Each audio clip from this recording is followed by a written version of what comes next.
school district budget processes. So this is talking a little bit about how school districts are getting money out to individual schools. And this is going to be my like big caveat for tonight a little bit, which is that I like school district budget processes. There are a couple things. One is that they can vary a lot district to district, right? There can be just a lot of difference and preference, frankly, between how districts kind of establish their budgets and how they provide funding kind of from the district level down to the school level. It's also the case these things can change with some frequency, right? Districts can pass new policy. They can just establish new practices around how they're doing these budget processes, and that can change things. And so I'm going to give kind of a general overview of how this works. I'm going to highlight a couple things that I was able to find about how West Contra Costa does some of this. But in general, this is an area where it can feel a little black boxy because these things can just shift year to year, and that makes it complicated, right? So I want to talk through the West Contra Costa 2022-2023 budget process. So we're talking about next school year. And so I am just essentially going to walk through how this process likely starts in the 2021-22 school year, how it kind of functions in the 2022-2023 school year when that money is being spent, and then how they wrap it up in the 2023-2024 school year. There is a translated version of the slide at the end. So I'm going to walk through this and then we'll spend a moment with the translated version. The 2022-2023 budget process, I think sensibly happens the year before, where the district is doing a lot of their kind of planning for that school year, right? And I think that this planning is really in most districts able to start in earnest in January when the state releases their initial budget projection. So the state of California in January says, hey, we have been gathering some kind of early tax data. Here's how much money we think we're going to have as a state, and thus here's how much we think we're going to spend on education, and thus here's how much money each school district is going to get. Because until you have that, you can't really start your budget process, right? The budget shifts year to year, and so understanding like what the state's projections are provides a really good starting place for budget planning. And so at that point, the district can engage internal staff, they can engage school leaders. They're also in February starting to hold their LCAP meetings usually to gather community feedback. And that's going to vary depending on kind of the phase of the LCAP, how many meetings that they have. I think they're like every 3 years they need to produce a larger LCAP. And so those might entail more meetings, but they're concurrently kind of gathering input from staff and gathering input from community. We've already talked about some of the community facing flaws. In May, the governor is going to revise the state's budget estimates. And this is called the May revise. Makes sense.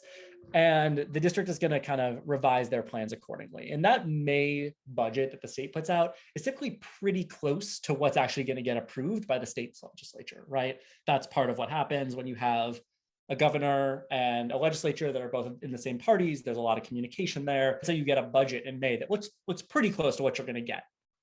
And so by June, sometimes into July, the school board is able to kind of finalize their budget based on state data, and they can adopt both their budget and their LCAP for the year. That all happens the year before we're actually spending the money. In 2022-23, they're actually going to spend that money. So throughout the entire year, the district is working from that adopted budget, and sites are going to decide how they're going to spend their discretionary funds, right? And we're going to talk about that in a minute, but a lot of school site funding in most districts in California, I believe West Contra Costa included, is tied up in staffing, right? And so you're essentially allocated a set number of staff members. And so their salaries don't come out of your direct school budget, they come out of the district level budget. And so because of that, your school just gets less money to work from in what's called their discretionary budgets. That's the money that they get to spend on whatever they want. We're going to talk about some of the ways in which that's generated in a second, but I think that's an important one. I know there have been some questions about how does it get figured out how much money my school gets? And fundamentally, the answer is like, there's just not that much discretionary funding that happens at school sites. Like schools are expensive places to run.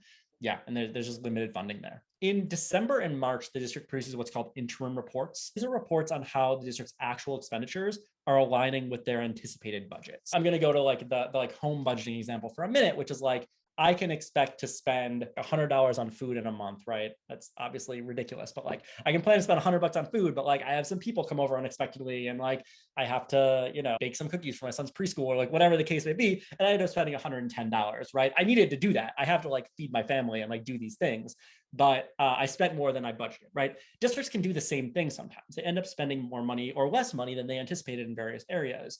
And so they produce these reports to essentially say, hey, we said we're going to spend $100 on pencils. We spent $120 on pencils so far, or $20 in the red on our budget. And so these reports are really important checkpoints for, if you're looking at them, it's a really good opportunity for the community to understand, is the district overspending or underspending in certain places? How are they kind of tracking against their goals, which is just a good indicator of around the sustainability piece, especially like how sustainable is the district spending right now. So 2022-23, they're spending the money, they're producing these interim reports. The last piece that's really important to the budget process for this year actually happens the next year, which is when the district produces their close of books report in September.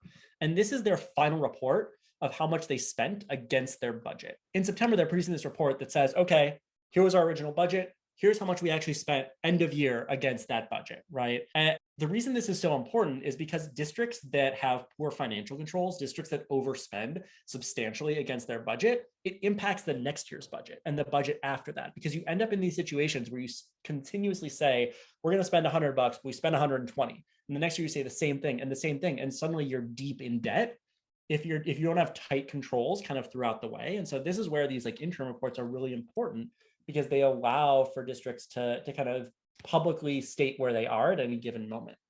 Natalie asked a question in the chat, what are the checks and balances on this? The checks and balances are the County Office of Education. So you need to submit your interim reports to the county office, and you submit that with a qualification. So you say either we're positive, which means we're good to go on spending for, I think, this year and next. We're qualified, which means we're probably good to go on spending for this year and next, but we might not be. And the last one is unqualified. That means we're going to have budget problems in the next year, right? Or negative rather, not unqualified. And so districts that have continual budget issues are more in contact with the county around these things. Counties can sometimes send back your report and say, no, sorry, you're not positive, if they have concerns about that. So that's the issue. Can I ask someone to translate Adit's question in the chat, please? Adit's asked a question about this like food that's provided at schools. I can't say for sure how West Contra Costa does food distribution. I can say that often that's paid out of a different fund than kind of LCFF money, is that like schools get a separate fund for how their food is provided. But I'm not sure if they're like operating from a central kitchen or school site kitchens or how they're doing that. Like I'm just not an expert on that. And so that's one to kind of save for later, for sure, for someone who knows more about how the operations of West Contra Costa work. Thanks, Tony. Fun 13 for food. So while I'm on the Spanish slide, so folks can kind of take a look at this if you need it in Spanish, I'll answer Gilberto's question, which is around the role that the Board of Education plays in ensuring that the district has tight financial control. And a lot of this comes down to like staff level operations, right? So a lot of this comes down to like below the Board of Education's purview in some ways, around like the board can't say like, here is your hiring process to ensure that you have like staffing controls in place. Board can't do that. That's way beyond their purview. What the board can do is they can hold the superintendent accountable. And so if the superintendent is continuously coming back to the board saying we're overspending, that should be a sign that there's something going on that the superintendent needs to address, right? And so the kind of proper role of the board is to evaluate the superintendent and say to the superintendent, hey, we don't like what we're seeing here. Now, there are other things you can do. You can establish a finance committee where you're looking at this stuff more frequently and with more depth, and that allows you to hold more people throughout the system accountable. So you can bring in, different people kind of throughout the system and ask them questions. And that makes everyone feel a little more like their feet are on the fire on some of this stuff. You can also, I'll talk in a little later around, there are some organizations that have put out really strong kind of template fiscal policy that boards can pass around. What should your reserve be? How should you think about contributing to your financial reserve? All these different things. Boards can pass those policies that do reside at the board level, and they can kind of work at that level. So how did my school get its budget, right? I know this is a substantial question, and school sites are primarily determined by a couple things. So a lot of this just comes down to how many students attend the school itself, because that's what's going to determine your staffing ratios. So how many teachers is each school going to get? It's also going to determine your LCFF base grant, which is a large portion of that LCFF funding, is that $8,800. So that's just on how many students attend the school. The other component is around which students actually attend the school. So are you receiving LCFF supplemental and concentration funding? Are you receiving Title I funding? Something that'll be good to look at later, but that I'll flash up on the screen right now, is that in a recent West Contra Costa financial presentation, they had some information about how schools are getting their share of some of those targeted dollars, right? How are they getting LCAP funds? How are they getting Title I funds? And a lot of those are based on the percentage of students that fall into the categories that we discussed earlier, right? So schools where 89% or more are low-income students, English learners, foster youth, they're going to get an additional $200 per student or $275 per student, depending on whether they're elementary or secondary. And that's going to drop as you see different student populations. Same goes for Title I. in a lot of ways, the makeup of the school does have a large impact on the funding. And often at a base level from the district, schools with higher need populations do receive more funding, right? That's kind of been shown throughout. That said, I know it doesn't feel that way. And so I want to get to the question of like, why doesn't it feel like that? Which is like, how do some schools feel like their budgets are so much larger? And that comes from a couple different things. First is just PTA fundraising. Schools with large PTAs, they can fundraise a lot of money, can have additional staff members. They can do really different things at their school site. If there's like a wealthier school community, they can provide that funding directly to the school. The second one is that you can have site-specific grants. So some schools can, through various avenues that I'm not going to get into the kind of the complexity, they can get grants from foundations to run specific programs at their school sites. They need the help of a third party to do that most of the time, but that's another way that schools can kind of get beyond their budgets from the district. Last piece, who has influence over the budget process? So school board members have a lot of influence as the final approvers. If a school board member says throughout the process they want to see something, like they're likely to be heard on that regard. And so I think from an advocacy perspective, if I can get a school board member to talk to the district about wanting a particular thing, like that increases the likelihood that I see the budget direction I want. District leadership has a big kind of role to play in here. District finance and budget staff as well have a substantial role, as do district department heads. Principals have some role. Most districts are kind of collaborating with principals to establish the kind of site level budgets. Principals do also have autonomy over their discretionary budget. So that, like we talked about, there's not that much money there. And finally, as we discussed, through the flawed LCAP process and through advocacy, the community does have some impact as long as folks are kind of paying attention and as long as folks are organized, right? Like fundamentally, you're not going to do this unless you're kind of working with a group of folks to make change. So once again, want to take us back to the Jamboard for a minute. If folks want to take a minute to just jot down a couple learnings, and then finally we'll get into our last section, which is recent events here. So I'm seeing a question in the chat around district insolvency, and I think I'm going to have to direct that to a member of the West Contra Costa team, because I am not familiar enough with the specific operations of West Contra Costa since I've kind of left the Go team.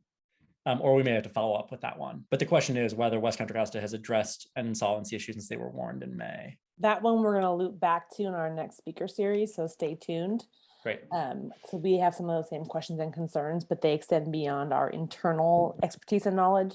And so we'll be coming back to that. So stay tuned. Thanks, Alex. We'll also look more broadly on what has been addressed from the initial significant deficit from 2 years ago that has been covered by one-time funds and taking money out of other savings pots to cover around what have been the true sustained structural shifts that bring spending down, as opposed to band-aiding or backfilling with, to Jack's question or Jack's example of, I overspend $10 on my grocery bill, but then I find a $10 bill on the ground.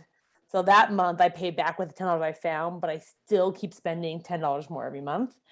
We have questions around what has been the true depth of cuts that are sustained and ongoing and not being masked right now by one-time funds. Yeah, and so I'm seeing this note about being scared about the budgeting process, and I think that what I want to say there is like the districts they're extremely large organizations. So in most communities, the district is the largest employer in that community, right? So you're talking about humongous organizations that are really complicated, right? They're providing a wide variety of services in a wide variety of different areas.